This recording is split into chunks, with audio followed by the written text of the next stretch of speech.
How much did the bye week help, defense get an extra look at the triple option? Yeah, I think it was good. We had to do some periods with good on good, kind of regular football. Because I always think in the bye week you want to keep that speed up, and then you want to have some good blockers on good defensive linemen and back and forth, and you want the receivers to see good speed. But it was advantageous to get a little jump start on that for sure.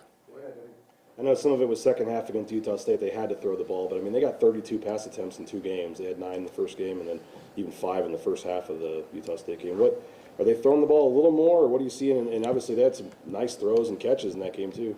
Yeah, I think it looks like they want to throw it a little bit more, but also kind of the situations of the games dictated that a little bit. But right now we got to be ready for both, and I think you got to always be ready for the triple option no matter what defense you play. You can't all of a sudden just decide we're going to play man and don't have a plan for triple option. So that's always got to be in the back of your head. But to your point, they have thrown the ball a little more, and I think they've attacked vertically a little bit more than years past.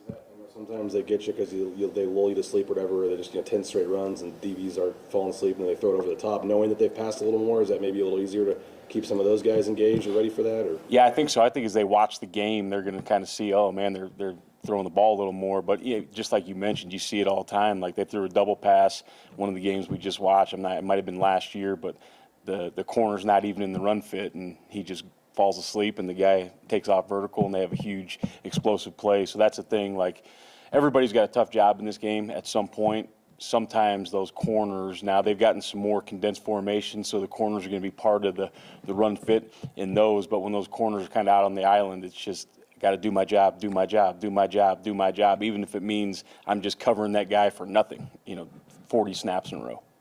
Why did Jaden make you play so well against Eastern? I just think he's practiced well. He's more and more comfortable with his teammates, with the system, with the calls. He's always been a good communicator, but I think he was ready for that game, and he got his opportunity, and he took advantage of it. So I was proud of Jaden. He kind of seems like a little bit of a character too. Yeah, I mean he's a guy that he's up here a lot. He's in the building. He's watching a lot of film.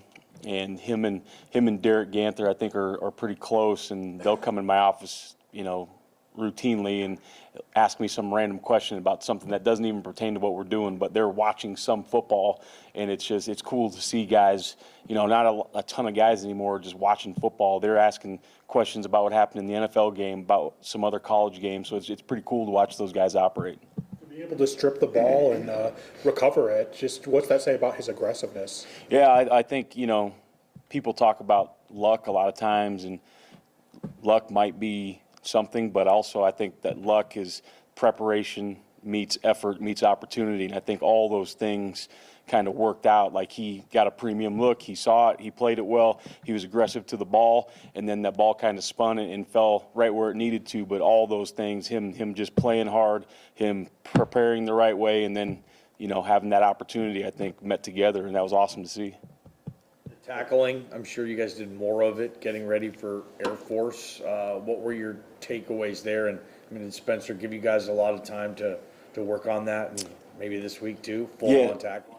Yeah, he gave us a little bit more individual time than normal, and so we took one of those blocks every single day and got some tackle circuits. The front obviously is a little different than the back end and the linebackers, so they were doing some different things, but we did a lot of tackling drills over the bye week, and that will carry over into this week. I think you guys have thought highly of Ty Benefield for a long time, but technically his position is supposed to be the farthest from the ball to snap, and he has 3 tackles for loss against Eastern. What did you see about the way that Ty played against Eastern? No, I think Ty's a great example of what we want, effort and mentality, and it's a lot like the triple option game. Eastern Washington, they have some difficult stuff on offense. They do a really nice job. Their coaches did a really good job in some of those plays where he's just tracking his number. And once his number hits, now he knows I can just go to the ball. And when he flies to the ball, he can erase a lot of stuff. So I think it's good to see for not only him to encourage him to continue that, but the rest of the team to see, when you run to the ball, especially when your eyes are in the right place, you run to the ball, good things happen. He's played early here at Boise State. But as he kind of finds his voice, how valuable can his voice be for your team? It's huge. It's huge because, you can have leaders that aren't making a huge impact on the field. Like, that happens, but when they are making a huge impact on the field, people tend to listen. You know, sometimes like the guys that have been here for 4 years, they'll respect the guy that's done it the right way and works hard, even if he doesn't make a huge impact on the field. But the new guys to the program, the freshmen, those kind of things, they're like, I want to be like Buck. You know, so when they see him do those kind of things, especially those newer guys, I think that makes a huge difference for them.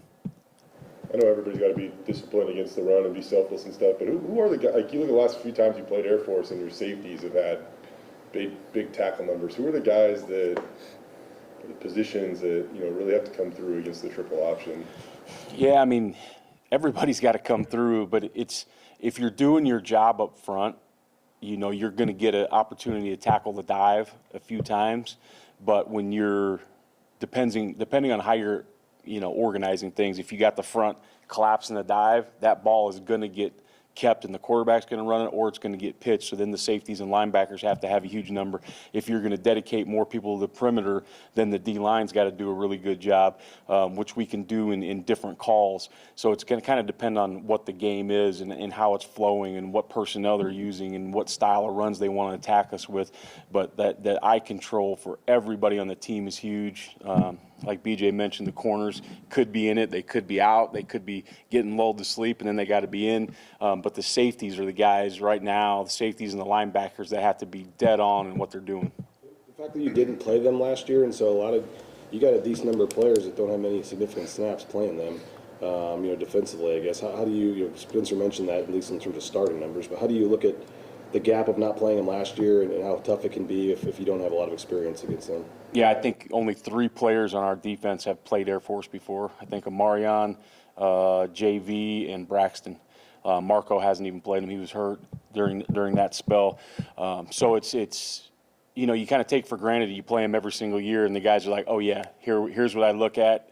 It's different than regular football. My eyes got to go here, and it's like it was starting over from scratch, so the bye was huge for us. And then even up front, like, we're going back to do cut block drills, right? And some of these guys, especially the newer guys, like, they look terrible on the first day. I'm like, whoa, man, there's going to be like body parts laying on the floor if we can't get this corrected. So all the techniques, all the eye control you take for granted when you play them every single year, you had to go back to square one. Nervous or uneasy, or just when you know, I'm sure you love to have a veteran group that's all played them 4 times or whatever. I mean, when there is so much inexperience against such a unique offense, just the unknown there, I guess, does that make you a little nervous? Or I mean, I think that, you know, the beginning of every week I'm nervous, right? Because it's a new team, but it's exciting because, like, triple options, like, where you find out what kind of defense you got, right? Or can we be disciplined? Can we have our eyes right way? This is all about physicality and mentality. And then, like Jay mentioned, can we run to the ball? Because a lot of times in this deal, they're going to have some plays that are, you know, designed specifically for each defense that get you outnumbered, and somebody's going to have to run and somebody's going to have to make a big play. So excited to see what the guys will do. What does it mean to have a communicator and brain like Marco in the middle of your defense for a week like this? Yeah, I think Marco, he can do some things that maybe other guys are uncomfortable with. Not that they couldn't do, but he can process a ton of information. So that I think there's some things that we can give him that you couldn't give everybody. Like Tubes last year, he could process a lot as well. But I think Marco, you know, you can give him some things that we either need to get checked, or, hey, here's a look that nobody else is going to see. So your eyes are going to take you here, but we need you over there. So it's really cool to have him. How about Trey? What can you tell us about him? Like, you go to practice, it seems like he does a lot of things, like, you know, in terms of effort or energy, right? And then he gets into a game and he has been waiting for a pick and he gets the pick. Yeah. No, Trey's had a ton of good plays in practice. Trey will be a really good player at Boise State. We're just working through a lot of things with Trey where, you know, it's not, if Trey's guarding his man, there's no questions. It's all the other things. Where do I fit in the run game? How do I play bunches and stacks and those kind of things? And he's doing a good job with it, but he's still growing in that aspect where it's not always, hey, number one standing out there, you go cover that guy. Because if that was it, Trey's dynamite. I think, you know, in any game, you'd love to blow a team out so you can get some young guys in. And, you know, against Eastern, you did. So how valuable is that for him to have that moment to motivate him to, you know, continue to chase more of them? Valuable for him, valuable for all the other guys that got an opportunity to play, because we're going to need a lot of those guys sometime throughout the season.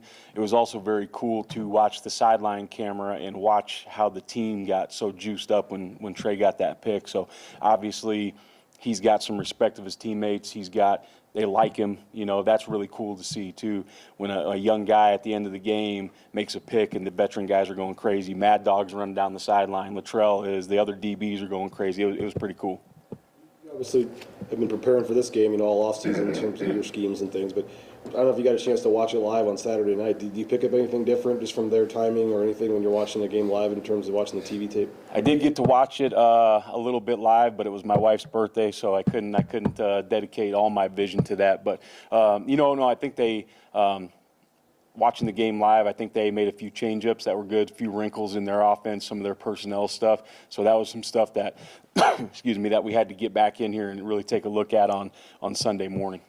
Are you scribbling stuff down on a notepad, or do you just kind of remember that? Or? Yeah, I usually have my iPad sitting right there. So I have my little pencil, and I kind of take notes as I'm watching some of the games. Not even just the game we're playing, but some things I might like through other games, and just go back and find those things throughout the week. Last one.